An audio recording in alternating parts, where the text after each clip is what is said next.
এই বিড়ালকে কখনো আপনারা কষ্ট দিবেন না, বিড়ালকে আদর করবেন, বিড়ালকে ভালো মতো পুষবেন। বিড়াল যদি কোনো জাতির জন্য দোয়া করে, কোনো গৃহস্থর জন্য দোয়া করে, ওই সংসারের মধ্যে উন্নতি শুরু হয়ে যায়।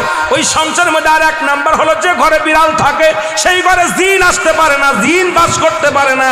আর একটা ঘোষণা শুনানেন, নবীজি বলে গেছেন, যে ঘরের মধ্যে বিড়াল ছানা বাস করে ওই ঘরের মধ্যে জিন জাতি প্রবেশ করতে পারে না। তাহলে ছোট ছোট মাসুম বাচ্চাগুলো যে ঘরের মধ্যে থাকে, মুসলমান অনেক সময় জিনের আশ্রয় পড়ে যায়, অনেক সময় জিনে আসর করে, ওই ঘরের মধ্যে জিনে আসর করে। যে ঘরের মধ্যে বিড়ালকে আদর করে বিড়াল থাকে, ওই ঘরের মধ্যে বিলাই বিড়াল বিড়াল বিলাই বিলাই, এইটা যার ঘরের মধ্যে আছে এই ঘরের মধ্যে দুষ্ট জিনেরা আসতে পারে না। জোরে জোরে চিল্লায়া বলা যাবে না মারহাবা। একবার নবী সুলাইমান আলাইহিস সালাম শুনতে পাইলেন পাশের বাড়িতে একটা কুকুরকে কষ্ট দিয়ে বিষ